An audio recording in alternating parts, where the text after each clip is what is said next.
España, Madrid. Una vieja mansión de la arquitectura española clásica con jardines silenciosos. Tarde nublada, Eduardo Salazar, un hombre de 72 años, observa el paisaje a través de la ventana de su oficina. Su rostro, marcado por arrugas profundas, lleva una expresión de amargura silenciosa. Había sido un poderoso hombre de negocios poderoso, propietario de compañías de exportación de vinos, que lo convirtió en uno de los hombres más ricos de España. Pero gradualmente, la riqueza se ha convertido en una carga. El peso de la soledad, la traición familiar y la desconfianza constante lo habían convertido en un hombre que ya no creía en nadie. Al otro lado de la ciudad, en un vecindario simple, Laura Martins, una niña de 26 años, se despierta temprano en su pequeña habitación. Ella estudia literatura en la Universidad de Complutense y al mismo tiempo, trabaja como una criada en hogares de lujo para apoyar a su familia. Sus ojos están cansados pero llenos de esperanza obstinada. La antigua librería de sus padres, un pequeño tesoro literario heredado de su abuelo, está al borde de la bancarrota. Los clientes disminuyeron, las deudas crecieron y el banco amenaza con tomar el lugar. Laura lleva una carga más grande sobre sus hombros que ella misma. Eduardo, sentado en su sillón de cuero, recuerda los últimos años. Un hijo que intentó robar su herencia, una sobrina que falsificó firmas para desviar el dinero de la fundación filantrópica que había creado, y amigos que lo traicionaron por una ambición desinteresada. Perdió la fe en todo y en todos. La gente siempre tiene un precio. Susurra para sí mismo, con ojos llorosos. Laura, por otro lado, no piensa en sí misma. Todo lo que haces es salvar la librería de los padres. Su padre enfermo y su madre se agotaron. Todavía intentan mantener sus puertas abiertas. Laura cree en los valores morales, la honestidad, la familia. Si me rindo, la librería muere. Y con ella, la historia de mi abuelo, piensa. Su destino comienza a cruzar cuando Laura es contratada para trabajar en la casa de Eduardo. Para ella, era solo otro trabajo. Para él, fue el comienzo de un plan oscuro. Un día, Eduardo decide poner en práctica su experimento. Ordena a todos los empleados que se vayan temprano. Solo queda Laura. En la sala principal de la mansión, se abre un enorme y pesado bóveda de hierro antiguo deliberadamente. Dentro de él, $3 millones en notas perfectamente organizadas brillan bajo la luz suave. Eduardo, en su oficina, observa todo a través de cámaras ocultas. Tu aspecto es frío. Él quiere respuestas. ¿Todos son corruptibles? ¿O hay alguien que todavía cree en el verdad? Laura entra en el pasillo. Sus ojos se extienden cuando ve la caja fuerte abierta. El corazón dispara. Se acerca lentamente pero no toca el dinero. El dilema moral es casi insoportable. Con ese dinero, podría pagar la deuda de la librería y ahorrar a su familia. Pero Laura respira hondo, recoge el teléfono fijo de la mansión y llama a Eduardo. Señor Salazar, la bóveda está abierta. Creo que alguien olvidó cerrarlo. No te preocupes. Me quedaré aquí, guardia, hasta que llegues. Se sienta en una silla firme, con los ojos fijos en la caja fuerte como un centinela. Durante horas, ella permanece allí, sin mirar hacia otro lado, sin tocar nada. Mientras mira la caja fuerte, las voces de la desesperación resuenan en la mente de Laura. Ella recuerda la carta del banco, el grito silencioso de su madre, el padre preocupado. $50,000 era todo lo que necesitaba, solo una fracción de ese dinero. Pero Laura aprieta los puños como si luchara contra una fuerza invisible. Tentación, sacrificio, renuncia. No, Laura, esa no es tuya. No puedes convertirte en lo que desprecias. Y con esta decisión silenciosa, sacrifica la esperanza inmediata en nombre de su integridad. Cuando Eduardo finalmente entra en el pasillo, sus ojos están húmedos. Él ve a Laura, sentada frente a la bóveda, exhausta, pero inquebrantable. ¿Sabías que era una prueba? Pregunta, con su voz ronca. Laura baja la cabeza y confiesa. Sí, señor Salazar, lo sabía. No desde el principio, pero sospeché. Pedí este trabajo porque... Ella duda, y luego continúa. Porque fue el Señor quien salvó la vida de mi hermano, hace años, con una donación anónima a su cirugía. Sabía por un médico que alguien de la Fundación Salazar ayudó. Yo quería agradecerte en persona. Y quería demostrar que todavía hay buenas personas. Eduardo, emocionado, deja escapar un largo suspiro. Entonces revela algo que cambiaría todo. Laura estaba buscando un heredero moral, alguien que podría continuar mi fundación filantrópica, no alguien con ambición, pero alguien con valores, alguien como tú. Ha pasado el tiempo, pero el cambio que estaba operando en la vida de Eduardo Salazar y Laura Martins fue algo que nunca podría medirse en días, semanas o meses. Fue una transformación que tocó el alma, un lento renacimiento de valores que parecía olvidado.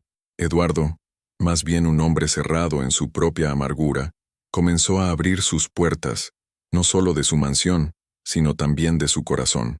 El viejo millonario, conocido en los círculos sociales de Madrid como inaccesible, ahora apareció en reuniones filantrópicas con una sonrisa tímida pero sincera. Esa desconfianza atrapada en sus ojos durante décadas comenzó a deshacer cada vez que miraba a Laura. Él vio en ella todo lo que el mundo le había negado: honestidad sin segundas intenciones, ambición desinteresada, integridad sin máscaras. Eduardo, que ya había jurado nunca confiar en nadie, ahora se despertaba todas las mañanas, anhelando sus conversaciones con la joven. Laura, a su vez, floreció de una manera casi mágica. Ella, que una vez solo tuvo el peso de la supervivencia familiar sobre sus hombros, ahora sentía que su propósito fue mucho más allá de la librería de los padres. Los días en que trabajaba como una simple criada quedaba atrás. Ahora, junto a Eduardo, se había convertido en una pieza clave en la Fundación Salazar, viajando por pequeñas ciudades, escuchando historias de dificultades en problemas, ayudando a crear proyectos que devolvieran una esperanza renovada a las personas que lo habían perdido todo. Todas las mañanas, Laura llegaba a la mansión con un cuaderno lleno de ideas. Ella habló rápido, llena de energía, mientras Eduardo sentaba en su antiguo sillón de cuero. La escuchaba con cuidado, como un abuelo fascinado por su nieta. Necesitamos crear un programa para salvar librerías independientes, señor Salazar. No solo las grandes ciudades necesitan libros, los pequeños pueblos están perdiendo sus historias, dijo Laura. Sus ojos brillan de pasión. Eduardo sonrió, y esa imagen de él sonriendo ya era un milagro en sí mismo. Me llamas Salazar, pero ya no es necesario, Laura. Puedes llamarme solo Eduardo. Laura estaba encantada con estos pequeños gestos. Eduardo, quien una vez trató a todos como simples empleados, ahora la miró con un afecto genuino. La transformación de Eduardo no fue solo personal. La fundación en sí ha cambiado. Antes, funcionó rígidamente, mecánicamente, con burócratas fríos que se ocupan de los números e informes, pero con Laura allí, el corazón de la fundación golpeó con fuerza nuevamente. Crearon un proyecto llamado Save Words, diseñado para revitalizar pequeñas bibliotecas y librerías, especialmente las administradas por las familias. La historia de la librería de los padres de Laura inspiró toda la iniciativa. En poco tiempo, cientos de voluntarios se unieron. Eduardo y Laura fueron vistos visitando comunidades olvidadas, llevando libros de libros, hablando con niños, apretando las manos con humildad. Para muchos esto parecía un milagro. El frío millonario que una vez había ignorado los gritos de la gente, ahora abrazaba a personas simples con lágrimas en los ojos. Más que un compañero de trabajo, Eduardo se había convertido, para Laura, en una figura paterna, o tal vez algo más profundo, como un abuelo que el destino le había dado demasiado tarde, pero en el momento adecuado. En las noches silenciosas en la mansión, a veces se sentaron juntos en el porche, tomando té. Laura habló de su hermano, sus padres, sus sueños. Eduardo escuchó, y cada palabra de ella parecía regresar años de juventud al viejo. Sabes, Laura, pasé tantos años creyendo que todo fue comprado con dinero, pero me demostraste que estaba equivocado. Me devolviste la fe que había perdido. Laura sonrió, con ojos llorosos. Y el Señor me dio un propósito, Eduardo. Solo quería salvar a mi familia, pero ahora veo que puedo ayudar a muchos otros. Y allí, en ese diálogo simple, dos mundos distantes estaban. Para Eduardo, cada día al lado de Laura era una especie de redención silenciosa. Comenzó a notar los detalles que una vez ignoró: la risa de los niños en las calles, el calor del sol, el valor de un simple gracias. Él, que había vivido durante años rodeado de personas autoempleadas, finalmente sintió una verdadera gratitud a su alrededor. También fue a visitar la librería de los padres de Laura. La primera vez que entró en ese lugar, olió a papel envejecido que le recordaba a su infancia.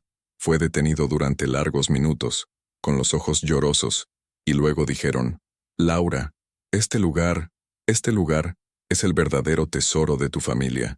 Asegurémonos de que nunca se cierra». Y así, Eduardo compró libros raros, patrocinó eventos literarios y convirtió la librería en un punto cultural respetado en todo Madrid. Laura también cambió profundamente. La joven tímida que una vez solo aceptó órdenes, ahora fue vista como una líder carismática, capaz de inspirar a cientos de personas.